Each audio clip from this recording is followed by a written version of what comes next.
الغايه. انا فهمتك وانت فهمتني واش حبيت نوصل لك انا. تقرير المصير انا من بعد نفهمك. جاوبني دابا، فهمني انت ومن بعد نفهمك. انا ما ندخلش، تحبني ندخل؟ انا ما عنديش تدخل فيهم، انا الله يسهل لك. سيدي العزيز، تقرير المصير يكون عن طريق ماذا؟ انا لا يهمني فيهم، تحب نجاوبك؟ يكون عن طريق ماذا؟ يكون عن طريق الاستفتاء. الاستفتاء ولا غير الاستفتاء انا لا يهمني فيهم. لا حبيبي، ذاك النظام داك البوليزاريو كيقول لك خصهم الاستفتاء. جميل. الاستفتاء شنو غيكون؟ فيه جوج حاجات، فيه الانضمام او الانفصال، ياك؟ انا قلت لك ليس الدخل هذاك بينك من الجزائر، الانضمام او الانفصال. انا دخلني بالسيف، انا واش دخلني بينك وبينهم؟ شوف، لانك كذبت حينما قلت بان الجزائر ليست طرف. وليس طرف الجزائر، وانا انا كنبين لك بانها طرف. انا كنبين لك بانها طرف. يلا كمل معايا ونشوفوا واش طرف ولا لا. هاك مشيت، اسمع لي نسقسيك، وضح لي الفكره تاعي باش نقدر نامنك ونمشي معك في الحوار تاعك. هاك مشيت في حرب مع اسبانيا وعندك جيرانك الجزائريين، يستقبلوك ولا ما يستقبلوكش؟ ما يستقبلونيش. يستقبلوك غصبا عنهم. علاش غيستقبلوني؟ غصبا عنهم يستقبلوك لاجئين. علاش غيستقبلوني؟ شنو السبب؟ ما السبب الذي سيجعلهم يستقبلوني؟ انت راك اسمعني، انت راك اسمع لي، انت راك فاشل ضد الاسبان. ابن الجزائر، ابن الجزائر، كلامك لا معنى له. انا مشيت معك في هادشي اللي كتقول وما كتبغيش تكمل. انا غتستقبلني الجزائر لان عندي حرب مع اسبانيا. شنو غتسمى؟ غتستقبلني على اش؟ نستقبلك لاجئ، راك في الجوار، راك لاجئ من اش؟ لاجئ من هارب من المستعمر، تستقبلك لاجئ. هارب من ارض سميتها المغرب. انا مغربي اعيش في دوله اسمها المغرب، هارب من تلك الارض لان هناك هجوم غاشم صحيح. من دوله واحده اخرى. جميل. انت ملي استقبلتي سنه 1973، قول لك 75، هاد الناس هادو استقبلتي شكون؟ انا استقبلهم كلاجئين بوليساريو. شكون؟ شنو سميتهم؟ هادو اللي استقبلتهم انا قلت لك بوليساريو. شكون؟ انا مغربي، هذاك شكون؟ قلت لك الجزائر دخلت في الامور لا يعني. هذاك شكون؟ جاوبني على سؤالي. انا قلت انا هربت من اسبانيا غتستقبلني، انا مغربي. هذاك اللي استقبلته في 75 شكون؟ انا شوف، انت قلت معي في السؤال اللي تكلمت لك مقبلا ما قلتش معايا. قلت لك الجزائر لا تتهرب. انا جاوبت. اسمع لا استاذ، لا ما نطلبش منك شي حاجه اخرى. الجزائر دخلت راحه في امور لا يعنيها، غلطت. ما كيهمنيش انا دابا انا اللي طلعت من اجل الاصلاح ومن اجل الاخويه من اجل السلام. يا حبيبي ولا غير ذلك ولا اقل. استمع الي وهبط الا بغيت. اسمعني. خلاص نقدر ننزل انا. وقت تسمعني ونزل من باب الاحترام كيف ما كنسمعوك هنا. تفضل. انت ملي استقبلتي هاد الناس استقبلتيهم كلاجئين انسانيين، وفي سنة 1976 اعترفتي بهم كدولة. انت اسست لهم دولة، انت ساهمت الناس يكونوا دولة. غلط علي لا راه غلط. متى اعترفت الجزائر بهم؟ شوف الجزائر، شوف ماشي اعترفت بهم، الجزائر مشات كلاجئين فقط لا اكثر ولا اقل. ما اعترفتش بهم. واخا الاخوه تحت كتجبرك انك تكون صريح. الجزائر اعترفت بهم كجمهوريه عربيه صحراويه ديمقراطيه سنه 1975 76. انا عندي دليل قاطع، صوت وصوره. على كل حال احنا ماشي لا والله تتبقى بالله، لا والله تتبقى بلاتي. الله يرضي عليك. خلينا نكونوا متحضرين كيف ما احنا سمعنا. الدولة واعلنت الدولة الفلسطينية في 88 في الجزائر، بس الجزائر ما اعلنت الدولة الصحراوية في الجزائر. شوف الياس في 91 بعد انتهاء يعني وقف النار بين المغرب والصحراء، الامم المتحده طلبت انه الانسحاب القوات البوليزاريو من الحرب وتدخل بها بسلاحها للجزائر والموريتانيا. على بالك بها هذه لا بروف انه كانت حدودنا مفتوحه، وحتى الشاد اللي دخل في المشكله هذه تاع وقف النار. اوني داكور توس. تفضل. اوني داكور. اسمح لي الياس، شنو قالت كيفاش نسحبوا من بعد الامم المتحده؟ فين نسحبوا الجزائر؟ نعم قبلها سيدي نبيل، خليك انت في هذه النقطه سيدي نبيل. خليك انت في بني واحد النقطه. ليلي تفضلي. ليلي اختي العزيزه، ملي نكونوا كنهضروا على قضيه فلسطين ما نقدروش لا نشبهوها باردون قلت لك مثلا في بند بعد وقف النار. هذاك هو اللي كيثبت على الجزائر. اول حاجه القيام بدولة فلسطين سنة 1988 يؤكد اعتراف الجزائر بدولة إسرائيل الغير ضمني. نقول لك كيفاش. لأن ملي كتعترف ب 1988 واسمحي لي دخلت في هذا الموضوع فقط ومن بعد خليك مع إياس ونبيل في القضية. ملي كتعترف بفلسطين على بالحدود ديال 67 هنايا اوتوماتيكمون كنعترفوا بحل الدولتين. اذا قيام دولة فلسطين وسط الجزائر تعترف نسبيا بحل الدولتين اللي كتعترف بجميع الامم الاسلاميه والشعوب الاسلاميه والدول الاسلاميه كذلك سنه 1967 والقدس عاصمه الشرقيه لدوله فلسطين. يعني حنا هنايا ما متغيرينش عليها، غير هي الشعب الجزائري باقي ما بغاش يفهم هذه من جهه. من جهه ثانيه هي باش نجاوبوك على الاتحاد الافريقي نخليك مع نبيل ولا الياس. انا بغيت نسول انا واحد السؤال اللي انا الاخت اللي تكلمات هي اسمح لي انا بغيت هي قالت بان الاتفاق كان اذا دابا انتم مع الامم المتحده لياك. طبعا الجزائر ما تقدرش تتجاوز الامم المتحده ماشي في صالحها. وخليني نسولك دابا وديني على قدك الله يخليك انت دابا هاد القضيه كنسمع انكم انتم مع الشرعيه الدوليه ياك؟ طبعا لانه لو كان في فراغ الجزائر المغرب كانت مثلا مثل ما عملت مالي في الامم المتحده اتهمت مالي الجزائر بتدعيم الإير في الحدود الماليه علنا قدام العالم كامل. المغرب عمرها ما اتهمت الجزائر انها تسلح البوليزاريو لانه لا ما كتعرف. انا عارف هذه القضيه، عارف هذه النقطه اللي اختي الله يخليك غير باش غير تبعي معايا دابا انت كتقولي بانكم انتم مع الشرعيه الدوليه ومع الامم المتحده وهذا الشيء جميل. هذا الشيء انا كنعتبره مساله صحيه ماشي شي حاجه ياك. انتم مع الشرعيه ومع الامم المتحده، هذا الشيء اللي فهمت انا. قولوا شكليا بصح قانونيا احنا قانونيين بالنسبه لهذه القضيه. يعني مثلا رانا في القانون عندنا وافدين حتى لاجئين لو حتى مسلحين عندنا الحق، لانه بعد وقف النار بين المغرب وهذه الجبهه طلبت الامم المتحده انسحاب قوات والذهاب الى موريتانيا والجزائر. يعني لما تقول انسحاب القوات مسلحين وعندهم الحق يقعدوا في تندوب بسلاح. خليني من القوات كيفاش خرجوا كيفاش. انا سولتك سؤال مباشر جاوبتيني عليه وقلت لك واش هذا الجواب صحيح. واش انتم مع الشرعيه الدوليه ومجلس الامن الامم المتحده؟ قلتي بان الجزائر مع الشرعيه الدوليه. طبعا ما عندهاش قوه اللي تقول لا يا اخي. ما عمر الجزائر ما خرقات الشرعيه الدوليه. لا فاش مزيان. كتعرفي بان البوليزاريو ما كتعترفش بهم الامم المتحده بانهم دوله؟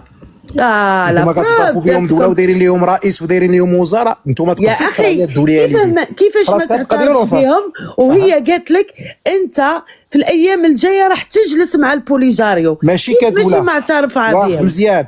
عندهم ممثل هما في مجلس الامن ما عندهمش بصح معترف بها امميا. لا ما معترفش بها كدوله، معترف بها هما كدوله كيقولوا الدوله ديال الصحراء الغربيه كحركه استقلاليه لا ماشي كحركه استقلاليه، كحركه اللي في واحد الاقليم غير ما عندوش الحكم الذاتي مازال ما عرفناش شنو فيه. مزيان يعني هي تمثل هذيك المنطقه. طيب. ولاش انتم هذه اختي اعترفتوا بهم كدوله والموضوع مازال في الامم المتحده؟ الماتش مازال ما سالاش. الامم المتحده كتقول لك مجلس الامن اسمعني نقول لك مجلس الامن كيقول لك هادو جوج ديال انا قدام قاضي، كاين المغرب وكاين هادو كلهم كيقولوا حنا مازال ما حليناش هذه المشكله من 75 ياك. انتم مشيتوا اعترفتوا بدوله ودرتوا ليها رئيس، والرئيس كيسافر بالطياره ديال الرئيس ديالكم وعندها وزراء وكيجي من تندوف على اساس انه رئيس وكيستقبلوا رئيسكم على اساس انه رئيس. والامم المتحده مازال عرفتي كيفاش درتوا نتوما؟ ماتش خدام بين البارسا والريال وهزيتوا الكاس ديتوه للبارسا مازال ما صفرش الاربيط. نبيل خويا كتقول لي كتكلمي لي على الشرعيه الدوليه، انتم كتحترموا بالشرعيه الدوليه. نبيل خويا نهضروا غير بالعقل.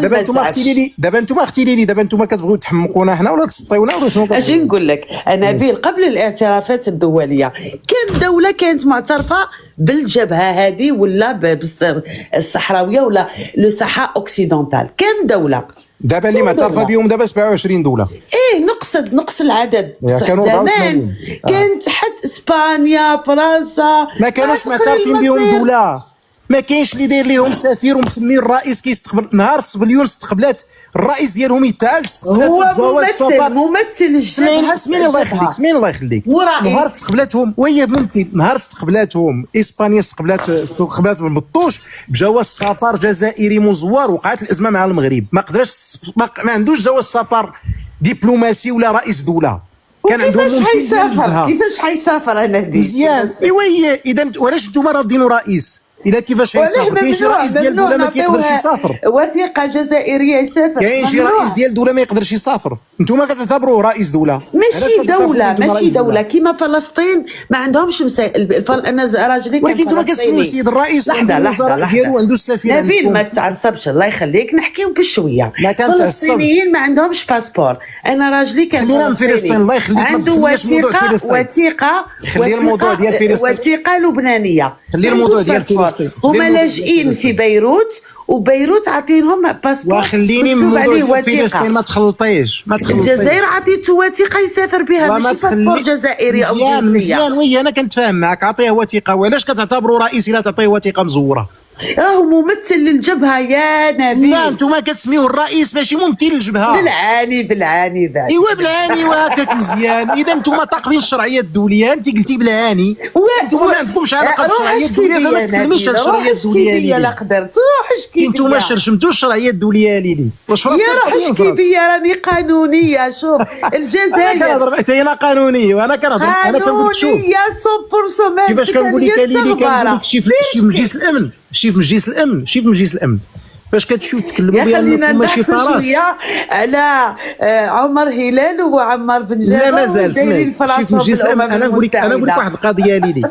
شي في مجلس الامن فاش كيمشي عمار ديالكم بن جامع ولا الطرف كنقول لهم حنا ماشي طرف، راه كاع دوك ديال مجلس الامن كيبداو يضحكوا عليه طرف. لان كيما انا كنقول لكم نتوما كاع دايرين دوله ومعترفين برئيس، وهذا الرئيس ما معترف حتى واحد من غيركم نتوما بوحدكم اللي معترفين بهم دوله ودايرين رئيس دوله. لا مازالين دول معترفين، مازال ما كاينش دول اللي معترفين. شي دول ديال الموز يعني شي 20 هكاك ليا 27 دوله اللي مازال قضيتوا عليهم 27 دوله. واول اجتماع ديال المجلس ديال الاتحاد الافريقي غادي يتم طرد البوليزاريو. باش نعطيك هذه المعلومه نزيدها لك، تضرت البوليزاريو والجزائر موجوده يا نبيل بطبيعه الحال.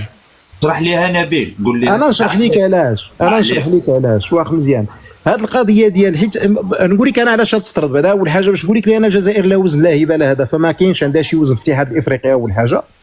ثاني حاجه لان كون كان عندها وزن كون صوتوا معها ديال مجلس الامن، حتى روسيا ما صوتاتش ما دارتش الفيتو، كون عندها شي وزن ما ديرش الفيتو لانه القرار مليح فيه وهي مليح ليكم. عليها ما شاركتوش نتوما كاع ما صوتوا لا بيا. وعمار بن جامع قال فشلنا، اول ما قال فشلنا. صحيح فشلنا يا نبيل، يعني فشلنا راني معاك. لان انا كون في صالحكم كنصوت على القرار هادي، ما صوتش عليه، ما صوتش كاع هو في صالحكم. ما كاينش كيف الحكم الذاتي حبيتو يصوت يا نبيل، حنا كونتر. ايوا كونتر. واش كتقولي القرار معنا مليح؟ نو قلت لك ما جاش معنا مليح، سي بور سا صوتنا نو. فهمت؟ ما صوتوش نو، راه ما صوتوش يعني بحال نو ني بور ني نو. لا ما تحسبات ليكمش، تحسبوا 14 نو باسكو ما يقدرش يصوت نو باسكو بروبوزاو مينورتو. لا ما قدرش يصوت نو حيت ميريكان اللي دايره القرار ولا صوت نو غادي تندموا ميريكان. راني معاك سيدي، خفنا وما صوتناش. اللي هو دابا عدلتوه في القرار، بديتو كتعدلوا فيه في داك الشيء اللي هو شكلي. وارينا انا شوف انا حبيت معكم. اسمح لي يا نبيل والله العظيم حبيت نفريو هذا المشكل. والمسوده الاولى كان لو مرأت كنا خلصنا من هذا البلابيل. لا خلصنا من هذا المشكل. هنا مسوده الاولى والثانيه انت متيقه تاع الجزائر خدمتها. يا صاحبي مازال كاين شي مشكل. شوفي يا ليلي كتعرفي ديك الطياره فاش كتكون هابطه كي كتنزل بشويه ولا ماشي بشويه؟ ايوا عامكم الله يرضي عليك. وتعرفي شنو وقع لكم دابا؟ كاينه المرحله، شوفي كاينه ليلي المرحله ديال الصدمه، وكاينه المرحله ديال استيعاب الصدمه، وكاينه المرحله ديال تقبل الصدمه. خير من ما كانش. ثاني ايماجيني القرار حتى ما باش نقريحه ما ينعش اليوم، ما ينعش واكش يموت. لا ما يمكنش وحدو فيه ما يمكنش. صابر رجعت له الروح لا ليلي انا كتبقى فيا الميزانيه ديالكم، انا بقات فيا الميزانيه ديالكم في هذا العام غادي يخوى داكشي اللي تمازال، لان عام دابا خصهم يسرفوا داك شوي. سي نبيل واش سمعتي سي نبيل اش قالت لك؟ ما سمعتش ليلي والله الا ليلي الا بخير. قالت لك كون عطيتو عام كون ما عطيتوش داك العام كون مات القريحه الحمد لله رديتو فيه النفس. واو الراجل كبير وخليه يكمل اياماته هو الله جينيرال ويتشيع يعني بقد ما قام وفي راسو راه دار نقطه وماشي حكم ديفينيتيف وشويه نبيل. انا غادي نشرح لك ليلي علاش الطرد ديالهم. شوف نبيل انا نحب لا ديسكسيون تكون فيها شويه كالمزح، ما كاينلاش نتعصبوا. لا معليش انا اللي جاي غادي نشوفوا. لا والله ما انا متصارحه مع نفسي، انا نحكي الحقيقه يعني. لا انا جيني بصراحتك غير باغي نشرح لك واحد القضيه ديال الاتحاد الافريقي علاش الطرد ديالو ما دير. شوف الاتحاد الافريقي ورث هذا البوليزاريو ياك وي ورثوه من واحد الحقبه ديال الفلوس والرشاوي. وانا شخصيا كان عندي حوار مع احمد ونيس وزير الخارجيه الاسبق ديال تونس، وعاود لي كيفاش كانوا البوالز ديال الفلوس كيتحلوا في الاتحاد الافريقي باش يصوتوا البوليزاريو. راجل مازال حي ومازال موجود وكبير تبارك الله، وزراء الخارجيه ديال تونس اللي معروفين. احمد ونيس معروف وعندي معاه اكثر من 3 ديال اللقاءات، وراه عندي لقاء كاع صوت وصوره كيقول لك اودي كانوا كيتحلوا البالز ديال الفلوس من عند القدافي ومن عند بومدين باش الناس باش الدول بومدين كان فقير في هذيك الفتره يا اخي. والله القدافي القدافي مولهم فقيره وانا اللي فقير. اسكتي لا ما عندوش الجمال باش يجوزوا ودي راه حنا اللي فقراء. اسكتي خلينا الاعترافات كلها كانت كتجيب فلوس. سكتي في ذاك الوقت. المهم ليسونسيال ماشي هذاك اللي مهم دابا. فلما ورثوا ديك الوضعيه جا واحد الوقت صعيب انهم يحلوا هذا المشكل، ومن طبيعه الحال كناقل في الحسن الثاني في الاجتماع ديال 81 حول الموضوع قال لهم هذا الموضوع هذا غادي يمشي لمجلس الامن. فاش مشى لمجلس الامن ما بقاش عند الحق الاتحاد الافريقي يهضر في هذا الموضوع. لهذا ما عمرك ما تكوني سمعتي الاتحاد الافريقي كيهضر على البوليزاريو وكيناقش هذا الموضوع. ما كيتناقش الاتحاد الافريقي. هذه واحد. ما تنساش لافريك دو سود، ما تنساهاش. لا وزن ولا هبه ولا والو، غير فيه هبه ومواقف. لا ما كاينش واخا سبوا ترومب بصح هبه. لا ماشي هكا. الشعب ديال جنوب افريقيا ماشي هو الشعب ديال الجزائر. الشعب ديال جنوب افريقيا كيوقف على الثروات ديالو. والله ما تخرج درهم وحده من لا هي جنوب افريقيا زعما مسانده. لا نقول لك لي واحد القضيه. جنوب افريقيا شوف هي الجنوب افريقيا والجزائر تقاطعت المصلحه ديالهم في واحد الحاجه، هو الرياضه في افريقيا. ان جنوب افريقيا كتحس بان المغرب مدد ليها الرياضه ديالها في افريقيا، فكان خصها تبلوكيها توقف المغرب. باش توقف المغرب الجزائر؟ اذا الجزائر كتصرف وجنوب افريقيا كتعطيها المواقف، ولكن المصلحه هي اللي كتربحها في الاولى وفي الاخر. غير هو اللي طالع دابا في جنوب افريقيا هو زوما اللي جا عندكم ودارت له اللي جا عندنا راه هو افريقيا. قالت له انت ما تمثلش افريقيا. جو سوي او كورون دو تو مسيو نبيل. هو اللي جاي ليلي واعر عنده غير حزب جاي يعترف لك. الى با الدغوا يهضر بالحكومه. ما لا اذا كان منتخب غادي يضرب سميت الشعب. انت ماشي انت يا حزب، انت تمثل حزب. والدوله ديال المؤسسات الى منتخب كرئيس كيشوف مصلحه ديال سميتو ديال ماشي موضوعي هذاك، ماشي موضوعي. خلينا من جنوب افريقيا. ايتي اور بروتوكول. انا غادي نعطيك ماشي مشكله. خلينا ماشي هذاك موضوع اخر. الا جينا نهضروا فيه غادي ناخذوا الوقت. شوف الاتحاد الافريقي اللي عنده دابا، الاتحاد الافريقي كيقول بان الشرعيه الدوليه الاكبر هي ديال مجلس الامن ماشي ديال الاتحاد الافريقي. طبعا منظمه اقليميه ماشي بحال منظمه عالميه اللي اصوات افريقيا فيها اصوات برك بصح ماشي مؤثره كما القوى العظمى. يا نبيل وخليني نقول لك دابا انا شنو كاين، وخليني باش تفهمين الله يخليك لي. خلينا دابا من داك القضيه الاصوات وهذا. وانت الى قانوني غادي تسمعي القانون دابا شنو كيقول. هو الاتحاد الافريقي كيقول الشرعيه الدوليه كاينه عند مجلس الامن. مجلس الامن حكم كيقول الحكم الذاتي والسياده المغربيه. هذا هو الاساس الوحيد للمفاوضات. بحال انت كنتي عند قاضي، انا وياك كنتقاضاو عند القاضي، ربحتي القضيه كتمشي تنفذيها، فالمغرب غادي يشد الحكم ديال مجلس الامن غادي يديه للاتحاد الافريقي. الاتحاد الافريقي غادي يجمد العضويه اوتوماتيك مسال هذاك الفيلم. ما تقدر لا جنوب افريقيا تدخل ولا الجزائر تدخل. بشحال هذه قبل ما يسالي الفيلم كانت المشكله انا الاتحاد الافريقي كيقول هضرت في هذا الموضوع غادي ندير شقاقات في مجلس في الاتحاد الافريقي. علاش؟ لان كاينين الدول اللي غادي يبغيو يمشيو مع الجزائر مع جنوب افريقيا، والدول اللي يمشيو مع المغرب، فاحنا غادي نتفرقوا اكثر ما. ولكن فاش كيجي الحكم ديال الشرعيه الدوليه اللي هو مجلس الامن اللي هو اكبر ما كاين هو الشرعيه الدوليه بنفسه، وكيقول لهم اودي راه شوف راه الحل الوحيد هو الاساس الوحيد هو الحكم الذاتي اللي مذكورات 6 المرات في القرار، وهو الاساس الوحيد اللي كاين لهذا، فاعطى السياده للمغرب. اذا كان حكم الذاتي ما غاديش يدار على شي دوله جايه من المريخ في اطار السياده المغربيه، فاوتوماتيكمون التجميد ديال هذا. فالاجتماع اللي جاي غادي تشوف فيه التجميد، ما غادي تقدر لا الجزائر تقول لا ولا جنوب افريقيا، لانهم غادي يديروا شي حاجه يوقفوا ضد الشرعيه الدوليه. جنوب افريقيا ما ديرهاش. سمعتي جنوب افريقيا مثلا تعترض على الحكم، دارت واحد سميتو قالت نأسف فقط، اعترضات قالت هذا الشيء لا ما كاينش، وعلاش يدار الحكم بهذا الشكل ما قالتهاش. الجزائر بوحدها اللي شاله فيها العافيه، ماشي الجزائر كنقصد يعني النظام اللي عندكم تماك. ولكن هذا الشيء واش قريب يفرى الموضوع سالا عندهم هذا العام كما قلتي، راه نقريها باش يلاه يرد الروح شويه الا كملوا معنا، ما عرفتش واش يكملوا ولا ما يكملش، لان المشكله حتى لداخل شفت هذه العوافي اللي بدات كتشعل عندكم، وهذا الحريق وهذا الروينه ما عرف يعلم الله اش كاين عندكم لداخل، الله يحسن عوانكم زعما انا كان. ولكن نقريها عنده هذا العام هو وتبون يقدروا مثلا ينهبوا مازال في الميزانيه داك الشيء اللي بقى على ما يخويوش الصنادق وهذا، وعندهم واحد العام شويه ديال يتنفسوا فيه شويه ويسرقوا اللي يقدروا يسرقوه، لان هذاك الميزانيه ديال السلاح وديال الجيش كيمشي النص ديالها كيمشي في هذا الشيء هو.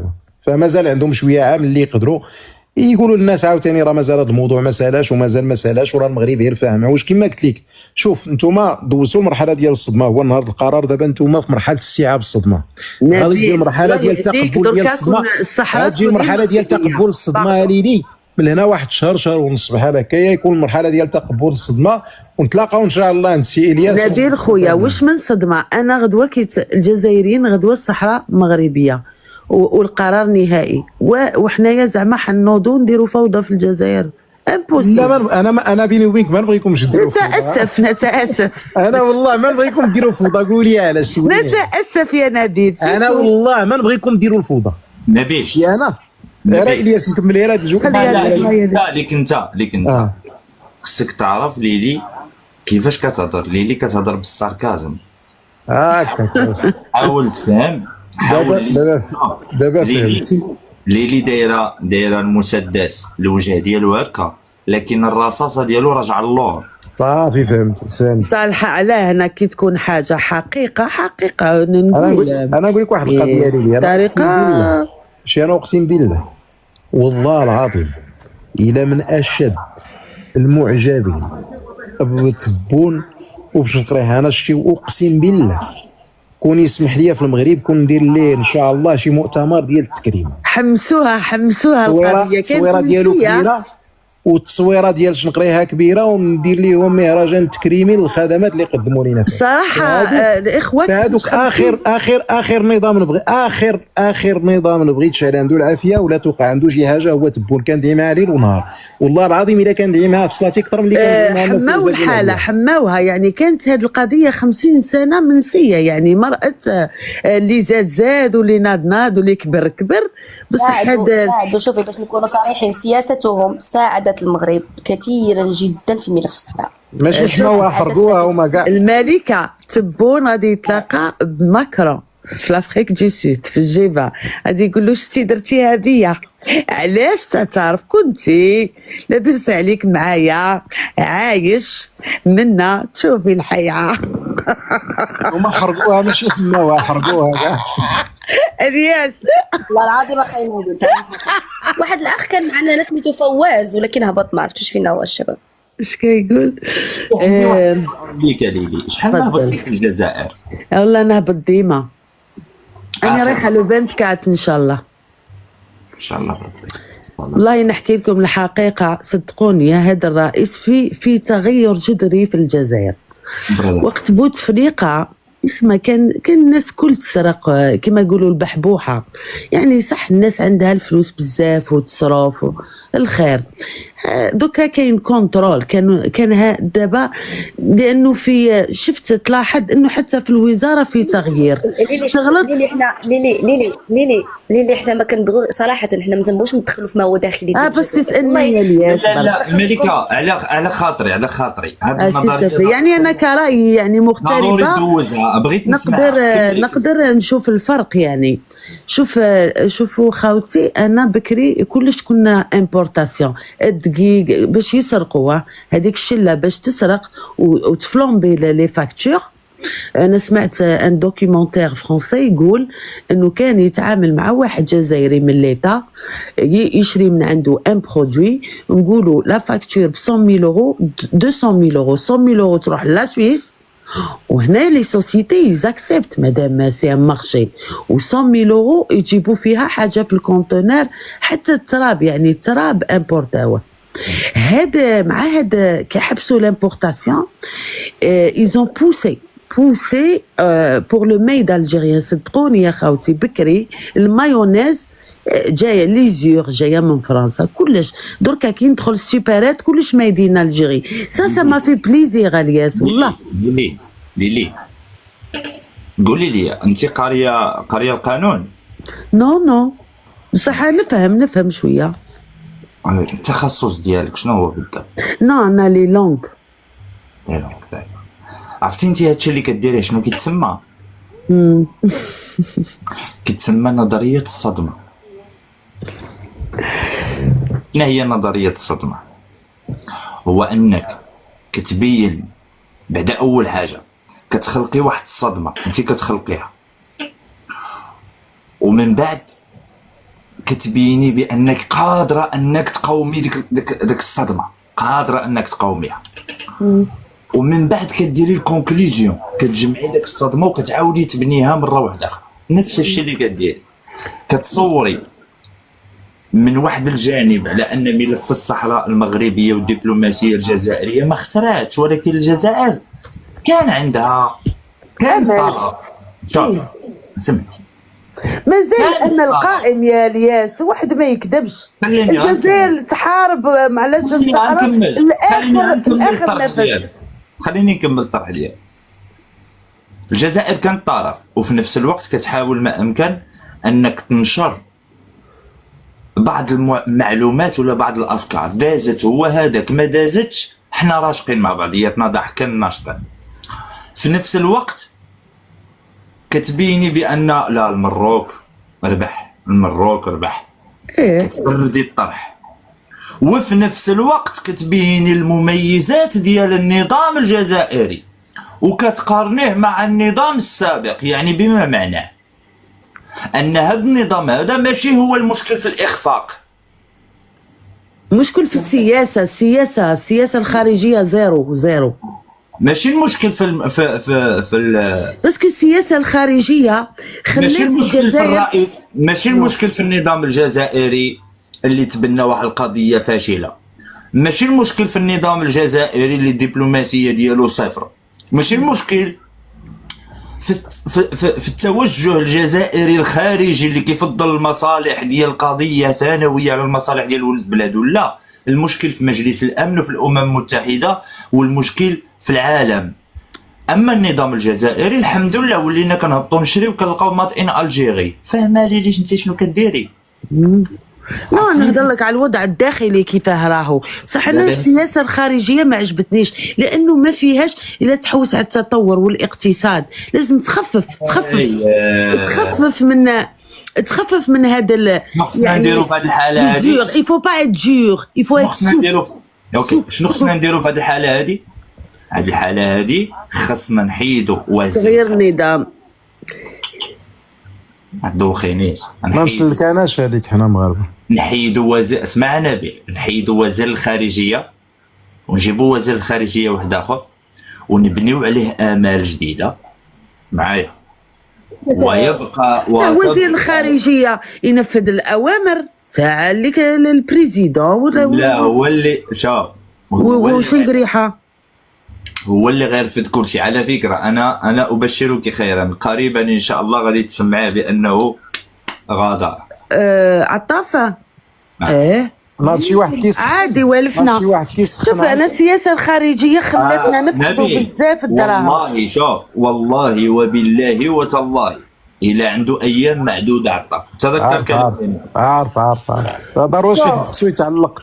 المشكل تاع الجزائر، اسمح لي نبيل، المشكل تاع بلادي بلاتي اللي غنكمل مع نبيل واقع بلاتي. شوف نبيل، منين تشوف الصفحات الجزائريه كتخرج وكتكلم على شي واحد مسؤول في الجزائر، هذاك فيزاوي الضوء الاخضر جا ليهم، فهمني كما قصد لك. وي غير هي لي انا واحد القضيه انا تبون فيه واحد الميزه ما كانش مثلا بوتفليقه ولا هذا، وهي راه عندها الحق.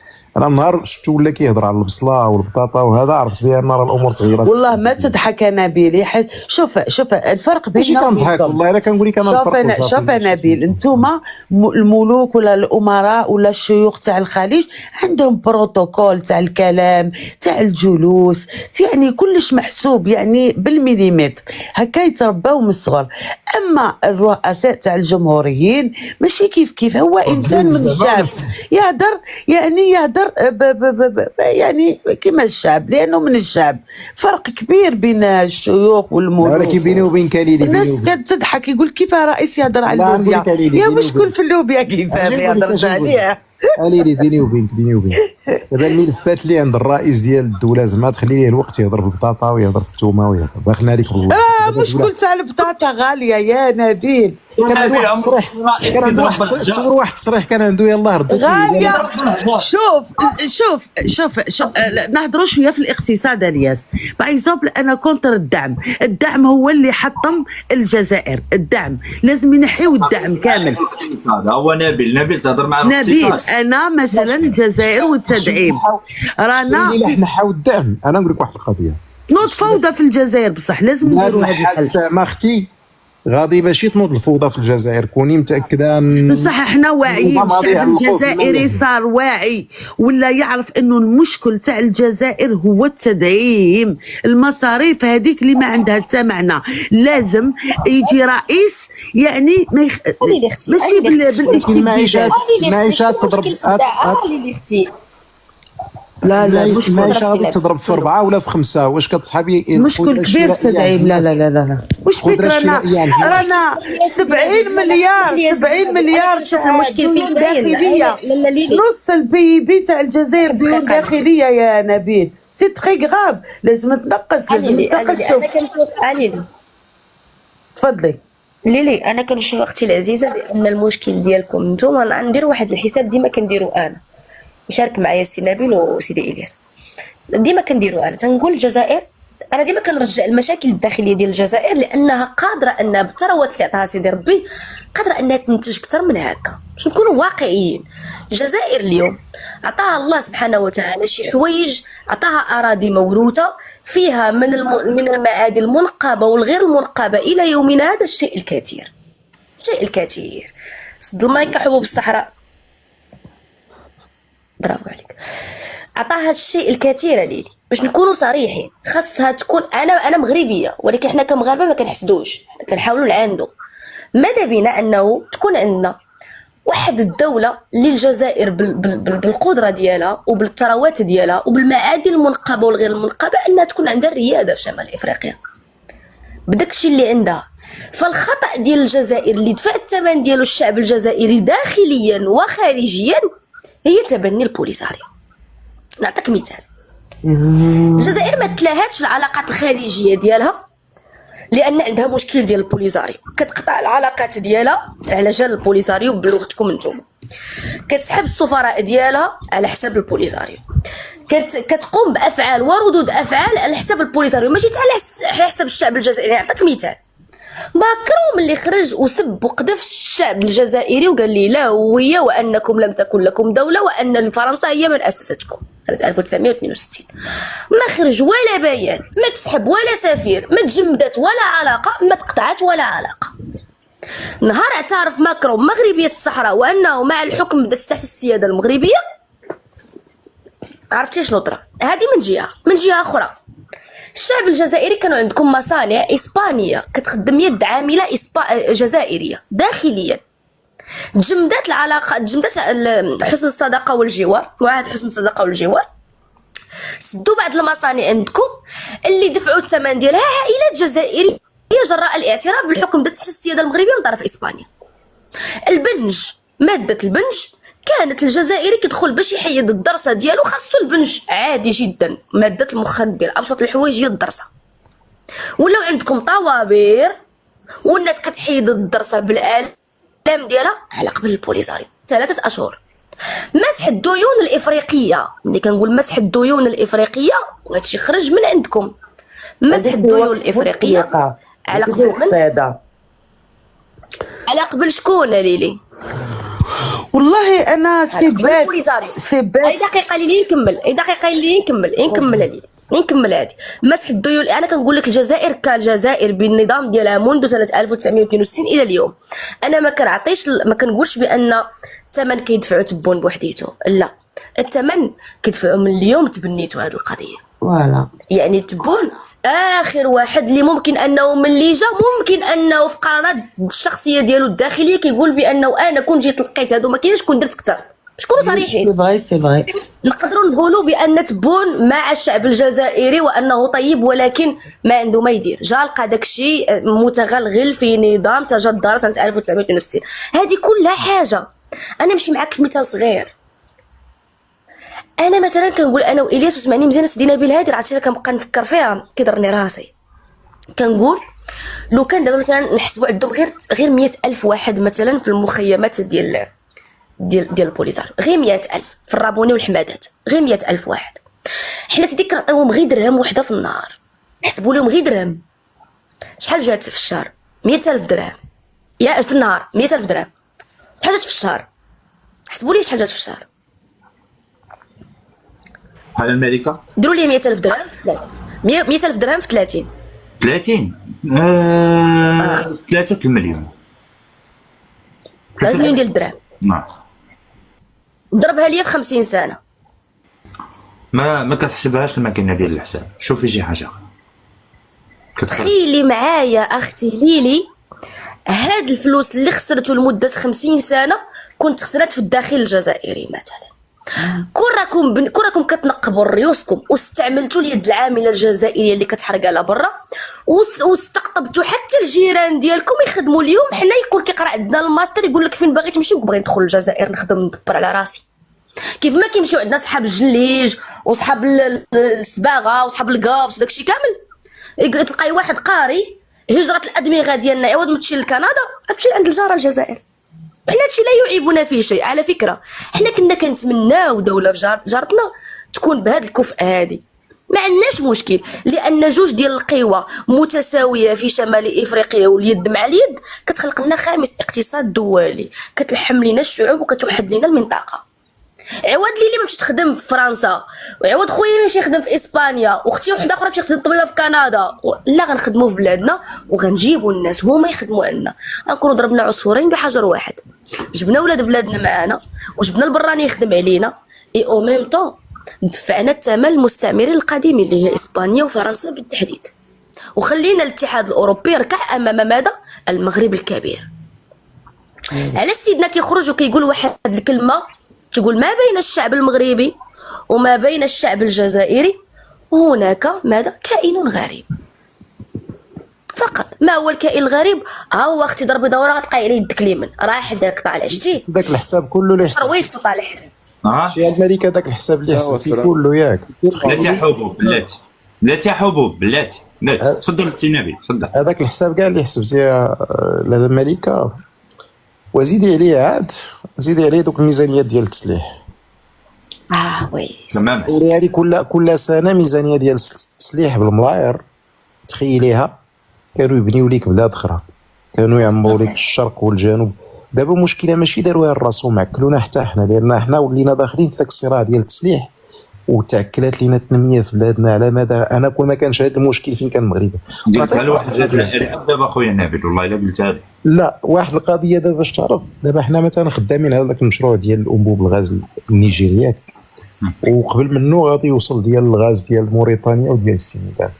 تخيلوا نتوما كون كانت العلاقه مزيانه مع الجزائر كان المغرب غادي يخلي داك الانبوب الغاز يدوز ديال نيجيريا، اقسم بالله ما يخليهش وباه ما يخليه لان المصلحه ديك الساعه غادي تضر الجزائر وغادي تضر.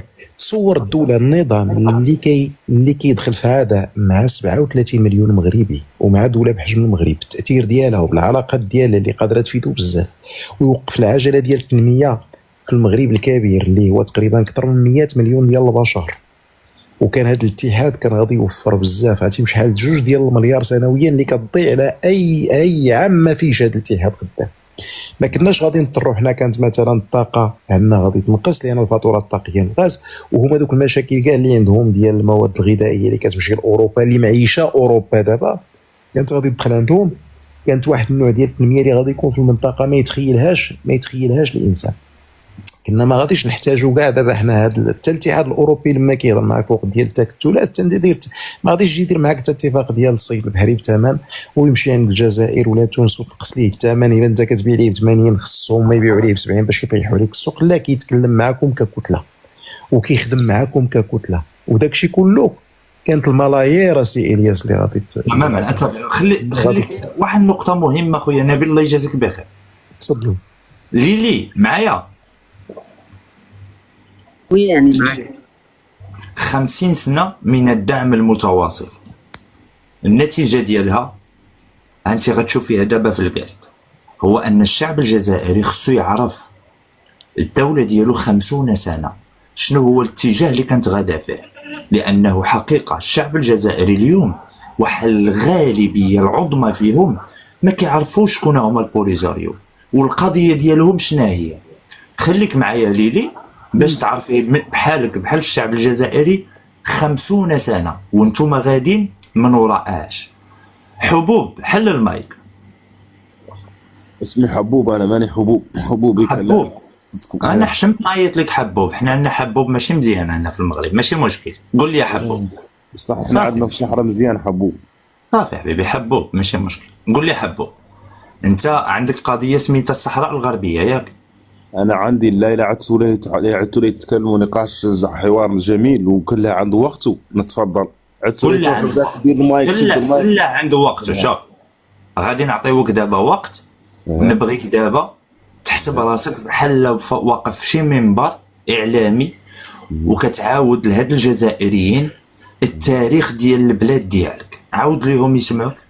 لا تعطوني وقتي ولا تدخلوا لي فيه ولا تقاطعوني ولا ذيك تلقاو ترانسبون كله يدير لي المايك. لا يدير لي حد المايك. لا واحد ما غيدير لك المايك حتى واحد ما غيدخل فيك. اسمعني، سمعتي السؤال ديالي ياك؟ سمعت السؤال ولا نجاوب سابق سؤالك تاني نجاوب عليه سابق سؤالك. ماشي مشكل، انا سولني غنجاوبك. انا سؤالي ماشي حتى سؤال. انا عاطيك دابا فرصه. لا غير اسمع نسى لي السؤال ديالي. انا ماشي حتى سؤال، انا دابا عاطيك فرصه انك تعرف الجزائريين بالاطروحه ديالكم حبوب. عاود لهم التاريخ ديالكم، كيفاش كنتوا دوله وامتى استعمرتوا، كيفاش استعمرتوا. عاود لهم. الله وحكى وتخطعت بعد. بسم الله الرحمن الرحيم والصلاة والسلام على أشرف الأنبياء المرسلين. السلام عليكم الأخت من الجزائر ليلي، مرحبا بك الصحراوي، مرحبا بكم كاملين. أولا أنا بالنسبة لي كصحراوي من جبهة البوليساريو أفتخر كل الفخر لأن الجزائر دعمت شعب جاء من الاحتلال. جاءت هي أرض الثوار، هي أرض الأحرار. جاءت لهذا الشعب وضمته وحسنت إليه وقالت له تفضل بلادك بلادك، ريح حتى تعرف الاستفتاء اللي يدير بينك انت واليوم جيرانك اللي بينك معهم مشكل، وقعدتنا عندهم ويعمرها دار. المهم الجزائر انا افتخر بها. لماذا؟ لانها ساندت شعب مسلم. انا ما باغيش الجزائر، الجزائريين خذنا والدليل ها هي جزائريه طالعه معايا. ضل على قضيه، ضل على قضيه. الله سبحان الله يا اخي تكلم لي. انا دابا كنقول لك راني ماشي معاك. شهور القضيه شهورها اصبر مالك واش تعنك ما تقول.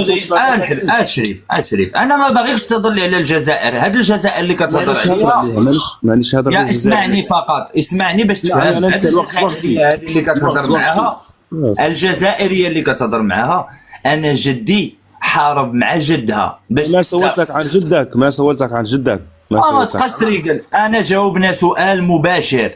الناس ما عارفينش القضيه ديالكم. انا كنقول دابا قدام الناس حبوب عرف لهم القضيه ديالك. نعرف لهم القضيه. انا مالك اش كنت نقول؟ انا كنت ماشي نرد عليك على قضيتي. الصنف جاه شعب مظلوم محقور تحت احتلال، جاه مخبوط بالنوبالم ومخبوط بانواع السلاحات بانواع القضيه. في اي سنه تلوق معانا ذاك الروق. انا لا تغلط عندي شو دير المايك وفصل معايا. في اي سنه يا كنت عندك قضيه؟ في اي سنه؟ قضيه وعندي سنه بصح. دير المايك. في اي سنه ذهبتم اليهم مخبوطين بالنيبال؟ في اي سنه؟ دير المايك وخليني نكمل. انا كنقول لك دابا قل للجزائريه في اي سنه دخلتم مخبوطين بالنبال؟ يا الجزائريه يدوروا الشوكه بين احنا وانتم الصحراويين. لا يا جزائريه، الجزائريه عارفه الجزائر ساعدت الشعب الصحراوي مسلم، انتم في اي سنه ذهبتم اليه؟ في اي سنه اسمع في اي سنه ذهبتم الى الجزائر؟ ذهبنا في سنة عندما اتفق المغرب مع إسرائيل ودخلوا في التراب عنده وقاعد يدعمهم. أنتم دعمتوا إسرائيل، الجزائر دعمت بدولة مسلمة جارة. هذه هي القضية ديالك يا إسرائيل، هذه القضية ديالك. اصبر جايتك أخبار. اصبر اخي الصحراوي فهمنا بلا ما تكون متشدد. اخي الصحراوي تحكي على قضيتك وتفتخر فيها، احكي نسمعوك بدون تشدد. واسرائيل يعني اسرد بطريقه حلوه، رانا نحكيو ما راح نغيروش في الامر ولا شيء، بس نسمع البعض.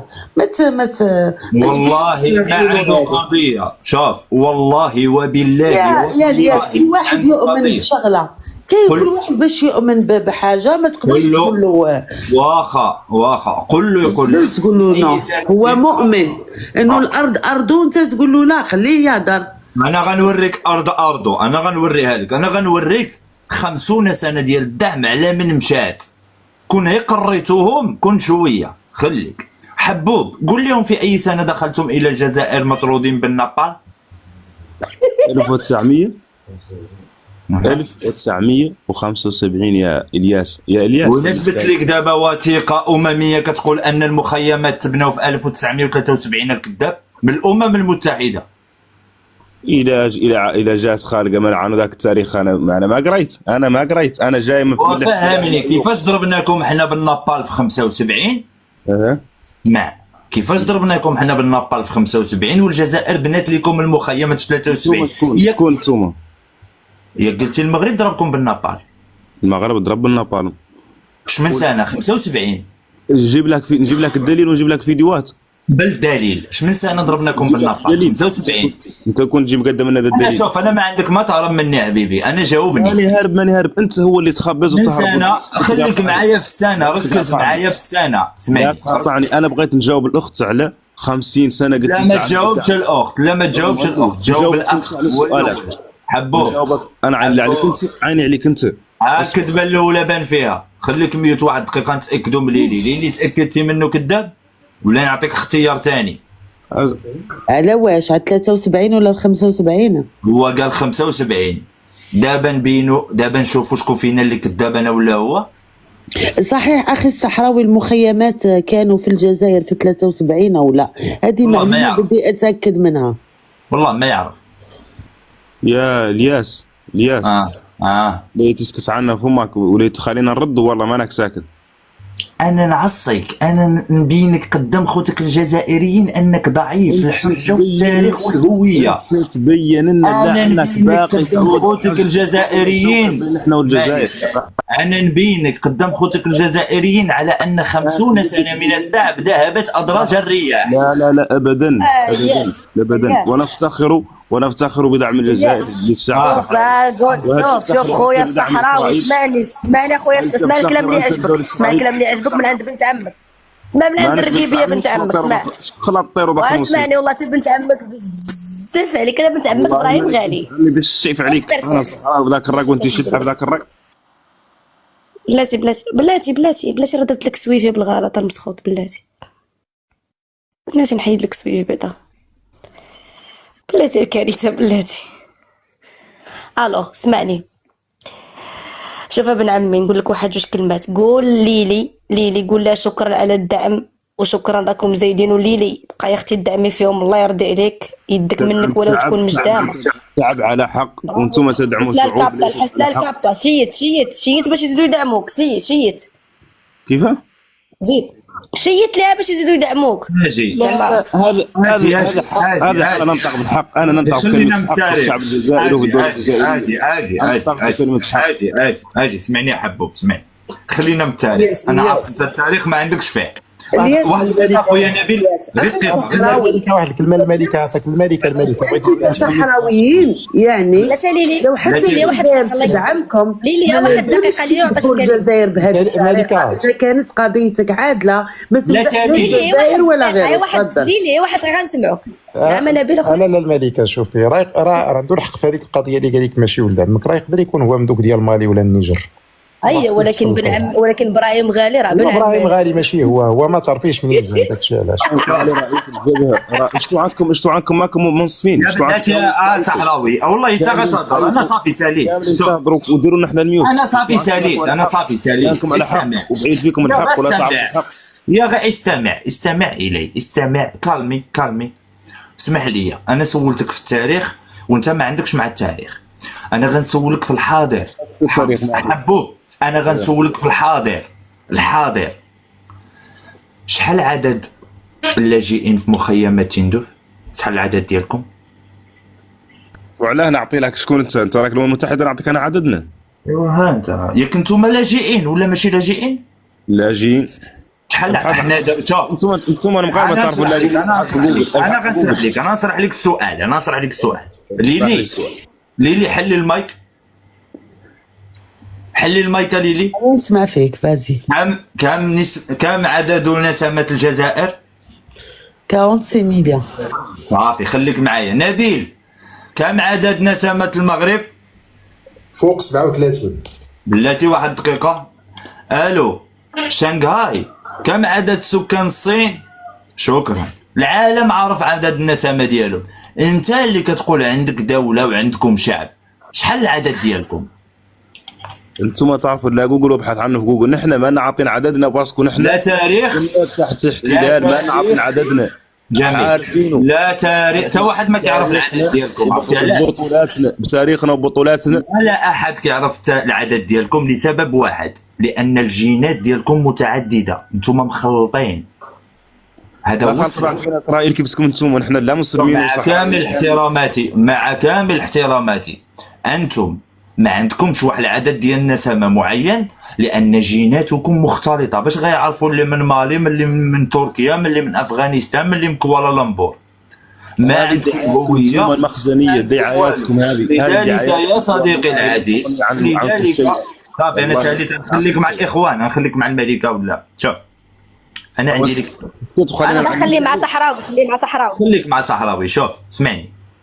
لذلك عشتي لقيت الهويه. لقيت الهويه، ماشي لقيت شي حاجه، لقيت الهويه.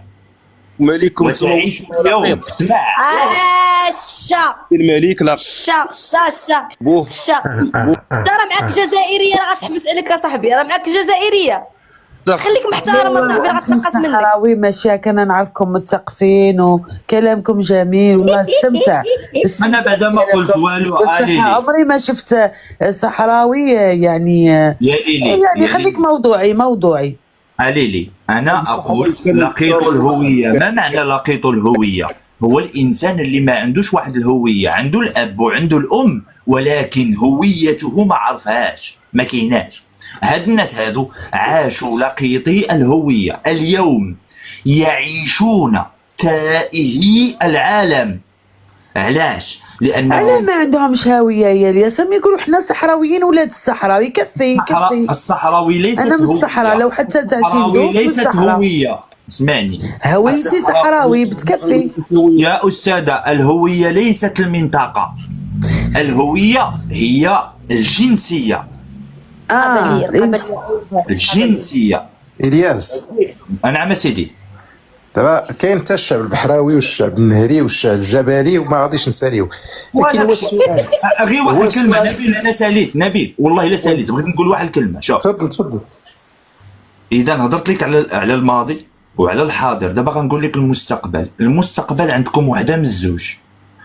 اما ان تاتوا الى المغرب كما قال لكم صاحب الجلاله الملك محمد السادس اطال الله في عمره، دخلوا بيناتنا. عسلكم نتوما منه مالك القريب. خليني نهضر. خليك تكمل. ما كنسمعوش مزيان اش كيقول الشباب، ما كنسمعوش. ما تسمعوش ثاني. شوف غادي ندخلوكم من المغرب ونحتويوكم وتكونوا جزء منا، وعفى الله عما سلف. بالنسبه للناس اللي ايديها ماشي ملطخه بالدماء وتندمجوا معنا في مغرب يساع الجميع دون قبليه ودون تعصب، وتعيشوا في هذا المغرب معززين مكرمين، واما مصير ابنائك واحفاد ابنائك من بعدك هو المصير ديالك. مخيمات، طواليت في الزنقه، والباقي انت عارفه. المغاربه الياس غير المغاربه اللي يدخلوا ماشي لا هذه حاجه مفروغ منها. يدخلوا ولاد عم الملكه، ولاد عم الملكه اللي غادي يدخلوا، اللي ماشي ولاد عم الملكه ما غاديش. شباب غتخليك سد المايك واحد دقيقه ناخذ المداخله ديال الاخوان ونهبطك حتى ناخذ المداخله اللي بغيتي. حبوا بغيت امريكا نطرح عليه واحد السؤال الا جات على خاطرك قبل ما ومن بعد نخليك واخا تفضل الا سمحتي لي الملكه. مسموح هو في الجمله من ورا كيكون صحراوي مزيان. في الجمله الفعليه الاخ حبوب اللي ماشي ولد عمنا، في الجمله الفعليه كنقولوا سيدي مثلا كنقولوا استعمرت فرنسا الجزائر، فعندك الفعل اللي هو استعمار، وعندك فرنسا اللي هي الفاعل، وعندك عندك الجزائر اللي مفعول به. استعمرت الجزائر استعمرت فرنسا الجزائر، فعندك الفعل والفاعل مفعول به. فاش كنجيو كنقولوا المغرب استعمر، غادي نقول المغرب هو عندك الفاعل وعندك الفعل اللي هو استعمار. المفعول به شكون هو؟ بغيت نعرف الدوله اللي كان شكون اول رئيسها، العمله ديالها، باش كنعرف اقتصادها. اذا يقدر يعطينا الاخ حبوب باش نعرفوا هذا المغرب شنو استعمر.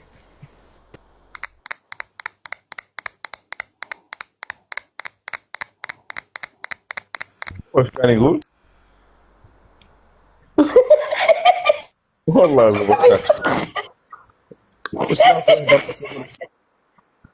ما قالوا بلونطا عطيتي سواس. صحراوي السلام عليكم. نبي طلعتي مع المستوى بزاف. السلام عليكم، مرحبا وسهلا وهلا مرحبا. اول بلا صحراوي ما تتكلم، بغيتك تعرف براسك. الله يكبر تفضل. بك. ما مشكل. قال تعرف محمد لامين، قال محمد لامين مخيم صواني وبنت سلندوف، وراه موجود مولي نقي سلندوف ولاية بوجدور. يا غير لا نقول لك يا حبوب، لا نقول لك مسلم. الشلوح ما تنقال، والشلوح هما اللي مرقديننا في الحماده 50 سنه. سأتلم عليكم ورموزهم. نتحداك تجبد لي شي عنه سائلك مسؤول مغربي. نتحداك لا مسؤول، انا ماني جالس الملك، والملك ما يقارن معنا. لا الحق لا يقارن، شيء لا يقارن. لازم نحترم رموزهم، ولازم نولي نعودوا محترمين انفسنا. لاش هو سب صحراوي؟ سب الملك؟ سب صاحب الجلال. ويلي والله ما سمعت. والله هبطت. لا ما مشكل. هبط العائله امك الوالدين. والله لا مشكل. قال الصحراوي قال ما والله لا كنت لا ينزلدو. لا كنت لا نقول لك يدك. والله ما سمعت. نزل يا محروق القلب. كنت لا نقول لك منيتي يدك على الكروه، ولا كنت لا ينزلدو. يا غير نتحداكم واحد منكم من اهل الداخله تتكلموا على الطفله اللي اغتصبت عمرها 10 سنوات. نتحداكم. أطفال زينها مولانا. نتحداكم. واللي اغتصبها 2 من القيادة. انت عايد في اسبانيا وتدافع على الرابوني. انا والله ما سمعت سب الشباب. انا والله ما سمعت. انا والله لا ما كنت لا نقاطعكم. انا ما كنت لا نقاطعكم صراحه. لا كانت مولي لا قاطع صحراوي. لا بحال هكا قاطعنا. اوكي ما هي مشكله. قاطع المره الجايه قاطع صحراوي. والله على راسي. انا كنت لا ينزل دور صراحه. كنت لا نقول له المملكه المغربيه ما قد تساءلت لك، راه طرحت هادو. ونقول لك مولي يا حبوب نتحداك ونعرفك مولي، وما اسمك حبوب قال لك خطري. نعرفك مولي زين. انا واحد منكم يتكلم نعرف اسمه، نعرفكم واحد. نتحداك اتكلم على الطفله. نتحداك تكلمني على الطفله. نتحداك. حيد غير هبطوا لي اللايف. حيد هاد غير هبطوا لي اللايف. نتحداكم لا يتكلموا عليها. طالعهم وعاطينك منصه وتسب لهم رموزهم. ما هي الله عليك، وما هي مولي مشمت رجال. طرحوا لك قال لك نسامي الصحراويين. انا نتحداك فيه. انا مولي ماني عارفها يا خويا. انخرطت علينا شي من رجلي هون مانا عارفينهم، شي من مالي، شي من تشاد، شي من نيجر. يعني نجاوبوا يا خويا ماني عارف. نجي لك قولوا له ماني عارف. يا غير تسب رموزهم انا ضدها. ثاني حاجه انا ضد شنقالها العنصريه. النهار اللي لا يتكلم مع المغرب لا يتكلم مع السلوح. انت قلت لها السلوح رجال عليك، واقفين على بيك وبيت طاسيلتك على بحشيشتك، وما فيكم راجل اللي يتكلم. اصلا ما لكم رجاله، لا شي من هزاله واستسمح. يعني نقولها لكم انا، نقول لك دور مزال، راه نقول لك كلام راهي سامع به ماني عارف 100%. راهي رابوني لا تطرح سلاح توقف النار، راه مرقوا مولي تسجيلات راهو عارفها صراحه، وكان مولي في قيستي، راه كان في قيس كانوا يتكلموا عنها. انا نقول لك هي وجد روحك، راه لا تقعد مع المغرب وخنافرها وعينيها في السماء، وانت واكل كلبه مدسمه وعينك في التراب، ولا هي تفاوض معاهم في حكم الذاتي. هذا صار معروف عليكم. ولا نقول لك محروق بيك وبيت تاصيلتك وتاصيلته اللي لا يتسب فيها الرموز. مولي انا ضدك من 2008 رفد اسمي محمد الامين العروسي.